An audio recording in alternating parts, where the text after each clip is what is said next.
Hello there.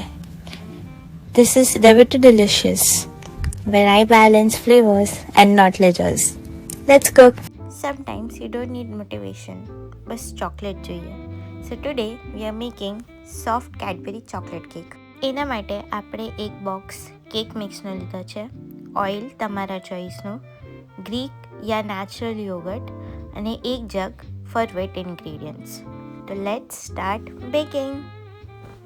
અને હા, cute measuring સ્પૂન્સ ના ભૂલતા. જગમાં એડ કરીશું 12 ટેબલ સ્પૂન્સ ઓફ ગ્રીક યોગર્ટ. થોડો ટાઈમ લાગશે, પ્લીઝ બેર વિથ મી.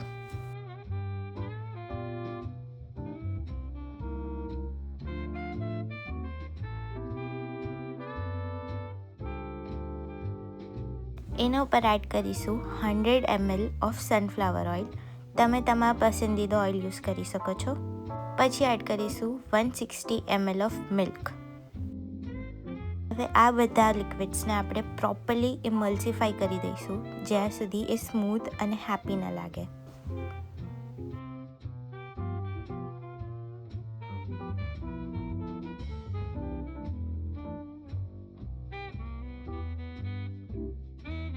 હવે એક બોલમાં આપણે એક કેક મિક્સ એડ કરીશું, જેમાં આપણે જે વેટ ઇન્ગ્રીડિયન્ટ્સ પ્રિપેર કર્યા છે એ ધીરે ધીરે એડ કરીને એને મિક્સ કરીશું.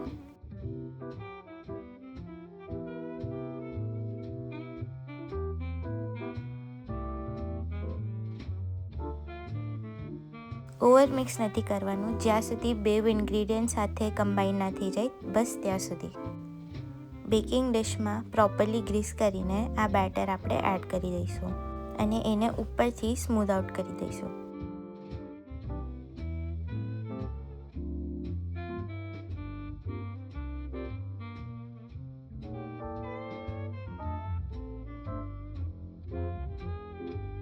હવે એડ કરીશું ચોકો ચિપ્સ. તમે ડ્રાય ફ્રૂટ્સ બી એડ કરી શકો છો. હવે આપણે એને બેકિંગ કરવા મૂકી દઈશું અંદર for 30 to 40 minutes at 180 degree Celsius, યા જ્યાં સુધી ટૂથપીક ક્લીન ના બહાર આવે. And look at that, so beautiful, chef's kiss.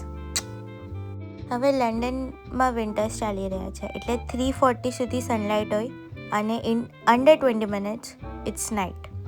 Weight a second, I have some better place. Yes, I have a Christmas tree. Because કેકને વધારે સરસ vibe જોઈતી છે. Enjoy a slice with a hot chocolate અને બસ, that's the moment. Winter ઇવનિંગમાં something warm, something chocolatey and something comforting. Hope you like this video. આવી રીતે જ નવી બેકિંગ ડિશિસ લાવ્યા કરશે. Thank you for watching.